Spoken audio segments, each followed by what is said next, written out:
Hello folks, welcome back to my channel. Sanity testing and regression testing are general terms used by the software teams in the software testing process. Being a software tester, you might hear these terms whenever you receive a new build with bug fixes or a new feature for testing. Both of these types are of equal importance, however, they serve different purposes. In this video, we will first understand the basics of sanity and regression testing and then dive deeper to know the differences between them.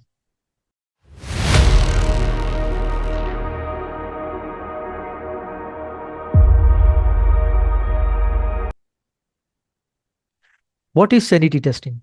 Sanity testing is carried out to verify that the software functions correctly after a bug fix or code change. It focuses on a narrow area and is considered a subset of regression testing. The main objective of sanity testing is to verify that the application is stable enough to proceed with further testing of the entire application.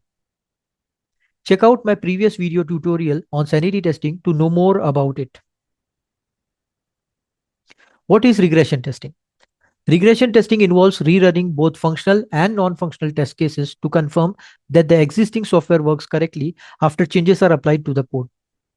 Regression testing can be carried out after any change, such as bug fixes, enhancements, the addition of new feature, or after integrating different modules or components of the application.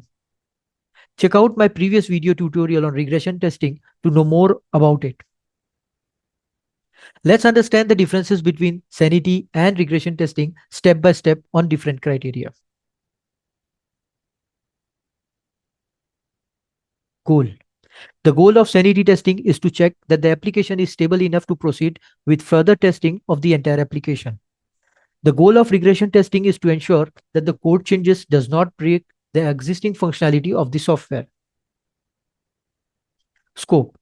The scope of sanity testing is to verify only the specific functionality, verifying the bug fix or configuration or environment related changes. Regression testing covers overall software or critical features of the software to verify everything is working as expected.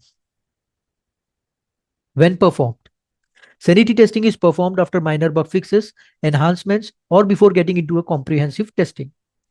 Regression testing is performed after a new feature is added to the software or major rework is done. Test cases used. Sanity testing includes basic functional test cases like login, logout, navigation, etc. to check that the build is stable enough after the bug fix or enhancement. Regression testing considers all the past and failed test cases to check the overall stability of the software. Sanity testing can be performed once the build is ready to be verified for its stability for deferred testing. When all the sanity test cases pass, the regression test cases can be executed and further testing can be performed. Running a round of sanity testing before the regression gives an upper hand to the testing teams and builds confidence in the build. It also ensures that the build will not break while testing complex scenarios. Thank you so much for watching this tutorial. Subscribe to my channel and do share it with your friends.